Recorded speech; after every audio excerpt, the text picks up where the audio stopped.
I wanted to introduce this particular hunt because it's going to be a little bit different than what I've normally done.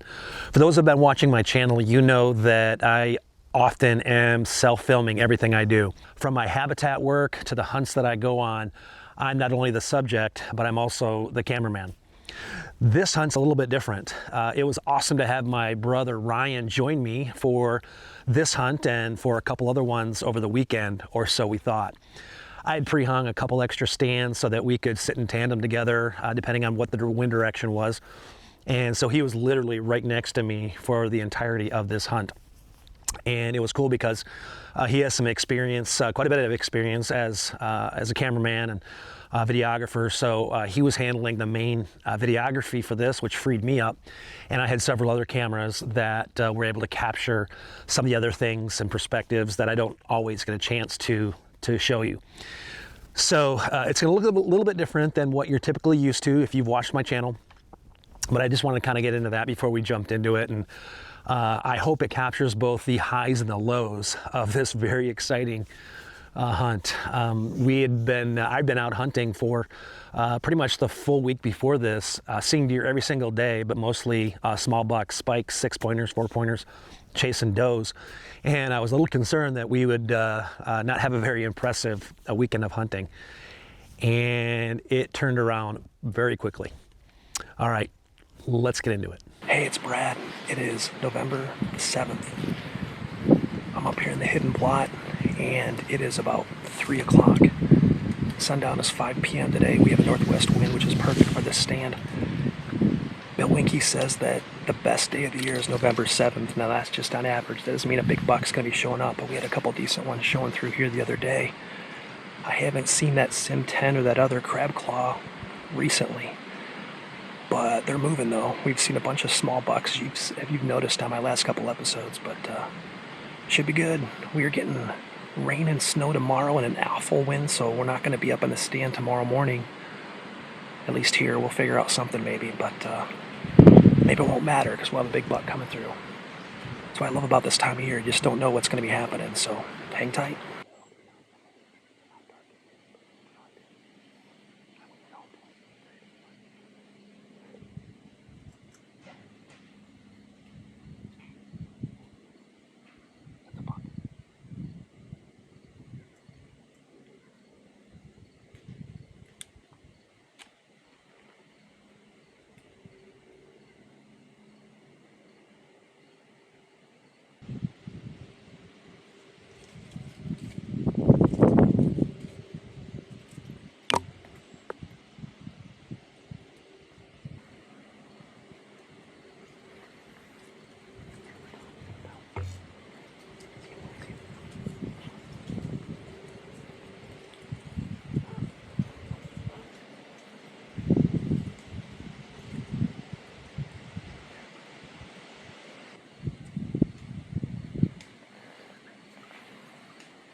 was awesome.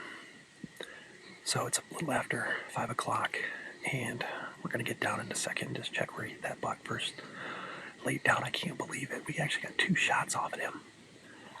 I'm pretty sure that's the Sim 10 buck. That was so unbelievable with that other buck coming in, that 9-pointer, and I think I rushed that last shot. I got my arrow stuck in my rest. Sounds like I'm crossbow hunting again or something. Man, I need to work on that. Anyway, we're going to get down and check to see where he first laid down, see how much blood is there. If we don't see him right away, I think we might back out. Man, he's big. That couldn't happen any more perfect. All right, we're gonna get down now.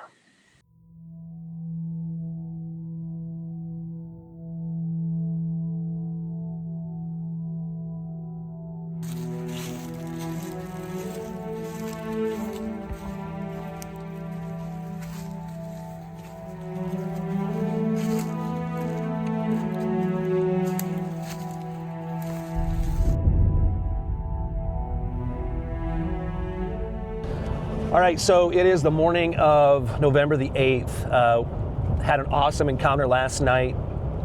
That big buck came in at about 4:15, and it didn't take him long to get into the food plot, and his ears were pinned back, and we figured out why, because that one 9-pointer I've been seeing was coming down the equipment path.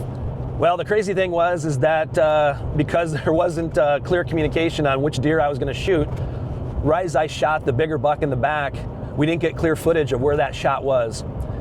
And when he came right in front of me, he was 12 yards in front of me, he was hunched over, he wasn't hardly moving. It's really cool. That other buck was sitting there in the background. And I loaded up another shot. You can see here in the video how when I drew back my bow, my arrow rest trapped the arrow and I had to reset it. And I frankly just made a poor shot. It was too low. And when he went over, he got barely out of the food plot. He was barely moving. He laid down. I thought he was a goner. About 25 minutes later, he got up. We couldn't get a lot of good video, but he slowly walked out of view.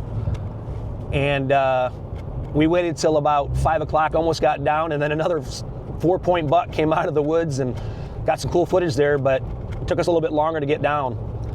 Fortunately, we saw the arrow knock lit up in the food plot, so we were able to go over there and check it out, and I immediately knew that it looked like there was stomach contents on there. So I knew immediately we needed to back out. He just wasn't acting like he was going to die right away, so we totally pulled out. Went home. I slept probably 5 minutes last night, and we're going to go find him. It was super cold last night, in the 30s. I'm not worried about that. We just didn't want to push him. Brought the Kubota with the full intention of picking him up after we find him, but we're going to park this and we're going to walk down the creek again and just kind of trace the steps. Hopefully we have blood. Couldn't believe all the action we had last night, and again, I think it was a good idea to pull out. So we'll get set up and we'll resume this when we're on the path. So wish us luck.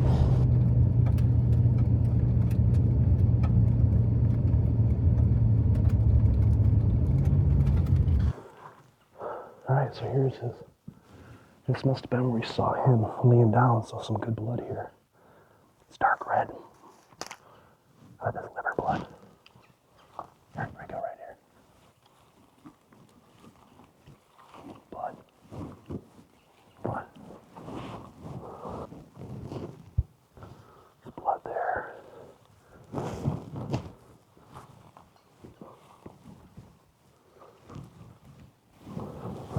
You had to be walking right here. Blood. Blood.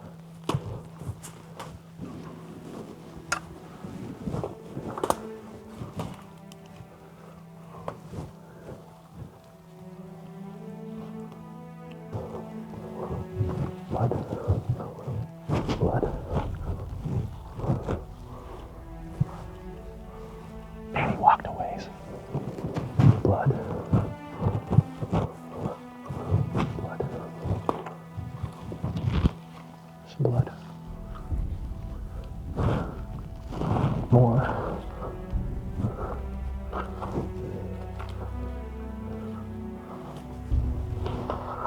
Did you turn in there?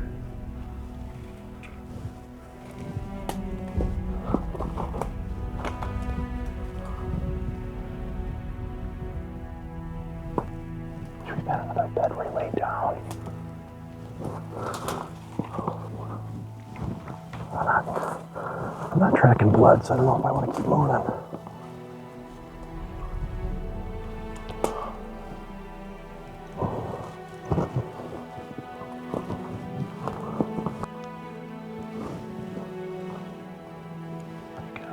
Where'd he go?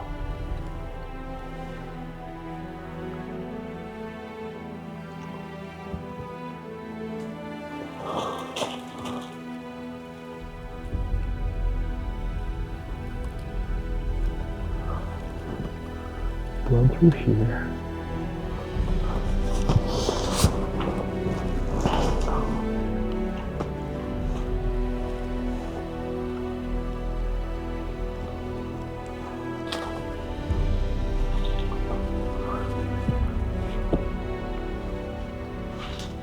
Expect that last blood. We're just blindly searching now. All right, so a quick update. We looked for at least an hour, hour and a half. Man, I was really hoping we'd find him right around the corner from when we lost visuals. We did follow a blood trail for a while. Didn't look like he ever bedded down again, and then we got into the really thick stuff and lost the blood trail. Tried just to do a grid search for a little bit, but I don't know.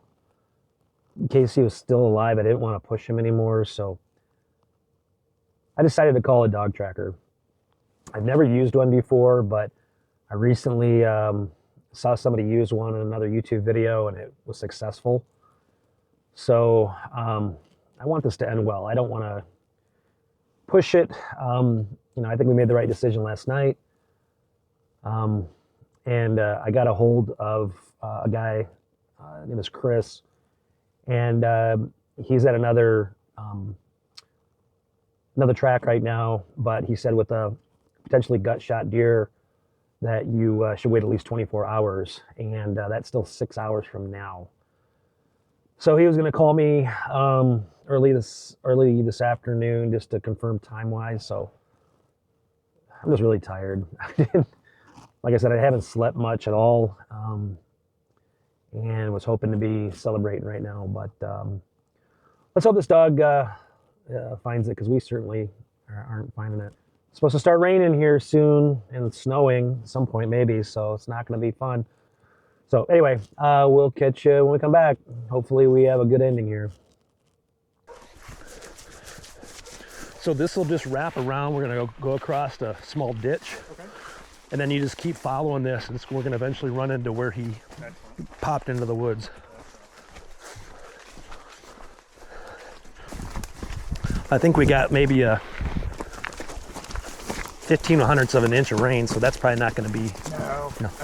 So with the scent like this, I'd say it takes about 3 inches of rain. Oh, wow. To really wash it away. Got it. Or like an extreme downpour in a short period. Sure.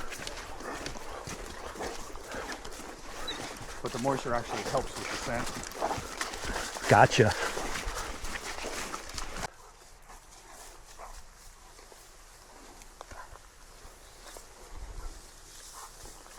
Trying to say he went up there. It's possible if you double back. You guys have blood up here, right? Yep, because it was that's when we found it doubling back past where that. Okay. Trust the dog more than us, though. Should prove me wrong more than yeah. I've been right. Ryan, do you remember when it turned in?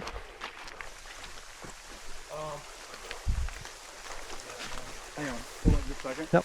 She's going nose up here. Okay. Find him. There we go. Yep.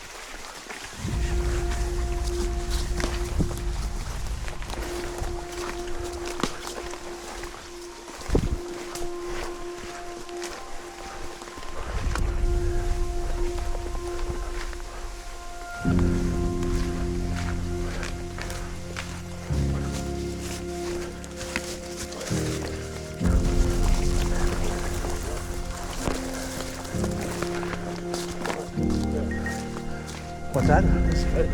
Yeah. The Irish Valley is fine.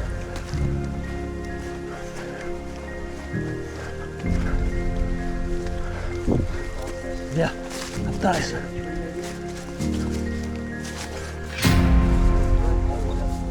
Yeah.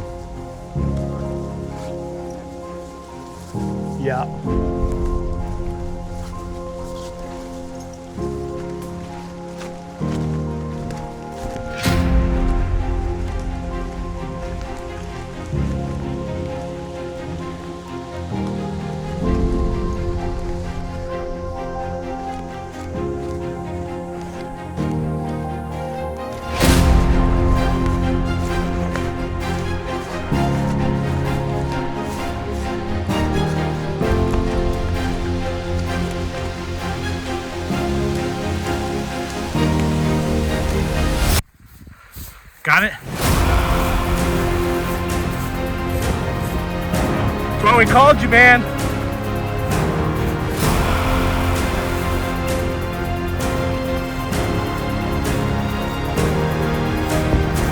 Thank you, Cole. Yes, sir. Absolutely.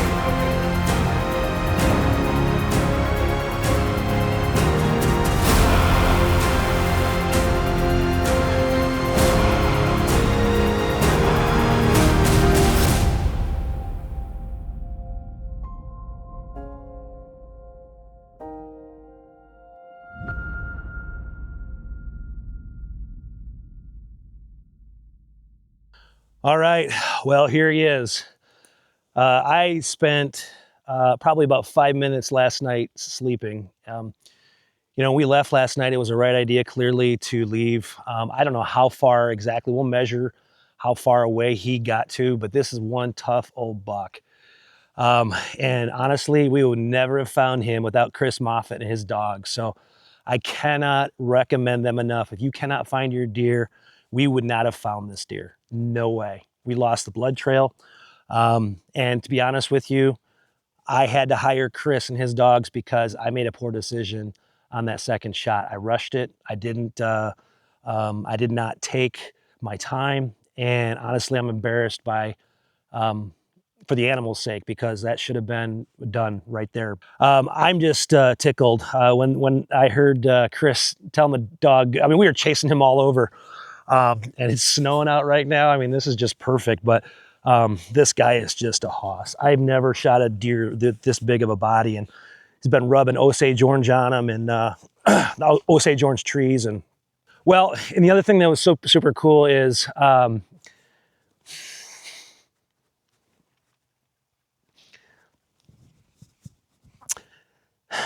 have my brother Ryan with me.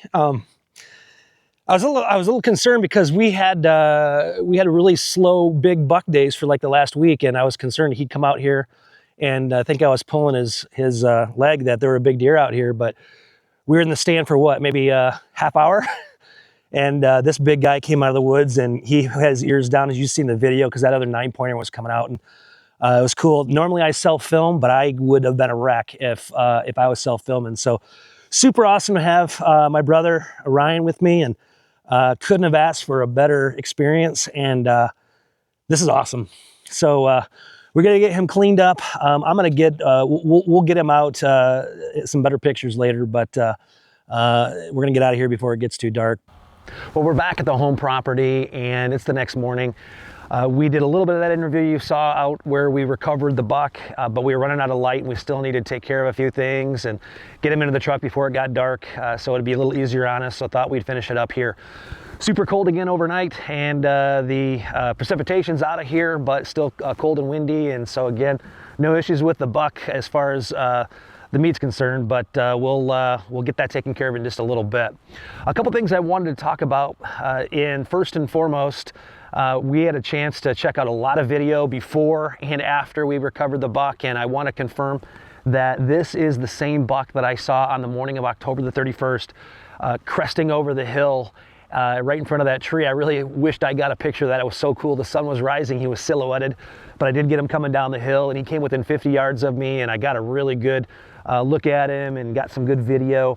And I was able to confirm that this is the same buck. He has a very unique crab claw or can opener split on his brow tine, and his thickness of his neck. He's just a tank of a deer. And so it was really cool to be able to confirm that it's the same buck. He was one of my 2 target list bucks that we had coming as we started the season, and really cool. Secondly, about this buck, I had no trail camera pictures of him at all, either before the season or during the season, and the 31st was the first day that I actually saw him. So it just tells you about the draw of the property that I'm hunting on. We'll talk about that in just a little bit, but it's really cool to kind of connect the dots on which buck this was. And I thought it was the Sim 10 buck at first, as you heard in the video, but it definitely was at the heat of the moment. So much was going on. So glad we had the option of using a tracking dog service, and I want to tell you a little bit about that. So happy with Chris Moffitt and his dogs. What a cool experience. That took a kind of a cruddy situation, but how cool was it to watch the dogs work, and could not keep up with him. He was off after he got the scent, and it was really neat it was probably the most relieving and exciting at the same time when I heard him shout, "Good dog!" And we knew that he found the buck, and what a cool experience that was. But I want to tell you a little bit about how I ended up with Chris anyway. Big shout out again to Midwest Whitetail on an episode with Owen Riegler, where he had a buck that they lost track of. They got a tracker from a website, unitedbloodtrackers.org. And that's where he located a dog tracker, and I used that same website, and I found Chris. Chris couldn't have been more accommodating. He was, after I told him where it was shot, as far as the location on the deer, he's like, "Hey, we want to give it 24 hours. I'll get in touch with you. I'm in Southeast Iowa right now on another job, and we'll connect up." And sure enough, he called me later that early afternoon, and then we met up, and you know the rest of the story. But again, I probably would have never even thought to do that had I not seen that episode. So thank you, Midwest Whitetail, and a huge shout out again. Thank you so much, Chris. What a great experience, and I recommend Chris to anybody. I know he said he travels in different states too, so if you're anywhere close to him, I don't know there's a lot of options, but I 100% recommend Chris to you and his dogs. Great experience. All right, lastly, we'll conclude this. I know I've been doing a lot of talking, but I have a passion for this, and so much so that this is pretty much my life in business. And this was on a 30-acre property. That's all I have. I hunted permission properties for over 20 years before I had a chance to purchase this property, and I have invested a lot of time and effort into making this a destination for bucks in the fall and during the hunting season. This is our 5th fall of owning this property, and I just started capturing it within the last year and a half, which is why this channel exists, to follow along all the things that I'm doing to improve the habitat, to improve my access, to improve the equipment access that I need to get onto the property and off of the property, and all the things we're doing to make this, again, an attractive place for deer like this during the hunting season. And I'm not going to get too far into that. This is what my channel is all about. If you're new to us, I'd encourage you to check out all the things that I'm doing, all the things I will be doing in the next coming year in 2026, because there's always something to do. But what I wanted to tell you about is if you were at a point where you either have a whitetail recreational property or you hunt on a property, especially if it's a small property, or you're thinking about buying a whitetail property, I would love to partner with you. My website, you can find out all about it. You can get in touch with me there, but I love to work with folks to help them develop and work their property, especially if you want to do it yourself. I could give you the plan, and we can work together to develop a habitat plan for you to be more successful and increase the probability of bucks like this showing up on your property. So if you want to just check that out and connect with me there, that'd be awesome. I'd love to work with you. All right, let's finish this up. I need to get him to the processor and to the taxidermist. I can't get over how awesome it was to have my brother Ryan here with me again, and how it played out was just unbelievable. Again, wish I would have finished it that night, but even following the dogs and having him giving me that extra footage and being able to share that experience with him was just absolutely a memory that I won't forget, and really cool. So, last, I want to thank God for the opportunity we have to live in a country like this, to be able to pursue magnificent animals like this whitetail buck. All right, well, I thank you again for watching. I hope you will join me again next time when you can once again watch Brad work.